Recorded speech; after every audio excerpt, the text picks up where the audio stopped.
안녕하십니까. 배팅 부동산 전국구 1등 아파트 인구가 줄면 더 많이 떨어진다 진행하도록 하겠습니다. 우선 최근에 서울특별시 아파트 경매 나온 물건 수를 보니까 모두 311건이었습니다. 서울특별시가 25개 자치구로 구성이 되기 때문에 계산을 해보면 구당 12.4개의 경매 물건이 나와 있다. 이렇게 볼 수가 있는데 평균적으로 서울 강남구 전국에서 제일 똘똘하다는 서울 강남구의 경매 물건은 20개입니다. 20개. 평균을 상회하죠. 그래서 흔히들 똘똘한 한 채 강남구의 물건들은 현금으로 거래를 하니까 굉장히 안전하다라고 하는데 제가 봤을 때는 그 반대입니다. 왜냐하면 강남구 도전하는 사람들은 평균보다는 조금 잘 사는 사람들이 많겠죠. 그런데 금액대가 워낙 세다 보니까 영끌하는 수준 자체가 남다르다는 겁니다. 강남구라고 해서 영끌하지 않고 사는 사람들은 그렇게 많지 않다고 봐야 됩니다. 그래서 똘똘한 한 채인 만큼 부채를 땡기는 규모도 크니까 지금 이런 위기의 상황에서 다른 자치구보다 경매 물건이 훨씬 많은 그런 상황을 볼 수가 있습니다. 구체적으로 강남구 아파트 경매 현황을 한번 보겠습니다. 20건 중에서 앞에서부터 10건만 랜덤으로 정리를 했습니다.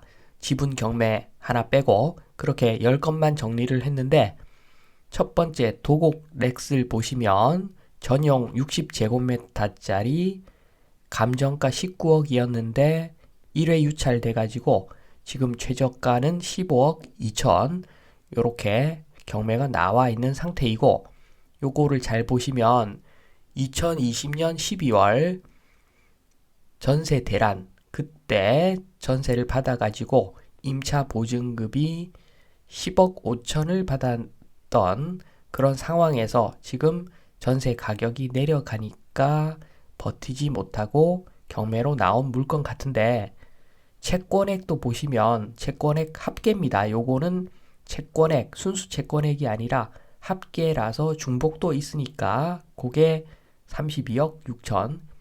그래서 딱 보면 아시겠지만 요분은 도곡렉스를 현금으로 산 게 아니라 굉장히 무리해서 산 거죠. 그래서 촘촘히 따져보면은 지금 10건 제가 정리를 했는데 2건을 빼면은 대부분 다 무리를 엄청나게 해서 아파트를 구매를 한 것을 알 수가 있습니다. 물론 그래서 경매 나왔겠죠. 경매 안 나온 물건까지 다 보면은 이렇게 심하지는 않을 건데 제가 말씀드리고자 하는 것은 강남구는 특히나 투기 수요가 많아가지고 영끌이 더 많을 수 있다. 요거를 제가 어느 정도 경험적으로 알고 있습니다. 그래서 똘똘한 한 채 아파트 자체가 고평가 받고 있는 건데 전국구 부동산 높이 평가받는 이유를 한번 보겠습니다. 전국에 수요자가 있죠. 조금 비싸도 매수할 사람이 있다는 겁니다. 그래서 투자 용도로 매수하는 사람이 절대적으로 많기 때문에 높게 평가받을 수밖에 없습니다. 그래서 전국구 부동산의 명암을 한번 보시면 제가 예전에 가치 평가할 때 다른 지역 아파트가 임대 수익률 5%면 오케이다 라고 했지만 강남구 같은 경우에는 4% 정도 나와도 오케이가 될 수가 있다. 이런 말씀을 드렸는데 그게 강남구는 전국구 부동산이기 때문입니다. 그래서 요걸 잘 보면 비전국구인 상태에서 임대 수익률 5% 보고 매수를 했는데 그 지역이 전국구가 되면서 갭 상승하면은 가치평가 척도 자체가 달라지죠. 앉아서 20% 그냥 먹는 겁니다. 비전국구일 때 투자를 했다면 그러면 요게 엄청나게 투자를 잘 한 것인데 지금 상태에서 만약에 전국구 아파트를 매수를 한다. 그러면 당연히 지금 고점에 형성돼 있겠죠. 전국구니까. 그런데 지금 평준화가 진행되고 있죠. 전체적으로. 그래서 까딱 잘못하면은 지금 매수를 하면 마이너스 20% 앉아서 마이너스 20% 당할 수가 있다는 거죠. 거꾸로. 제가 왜 이런 소리를 하는가? 충분히 그런 일이 발생 가능하기 때문입니다.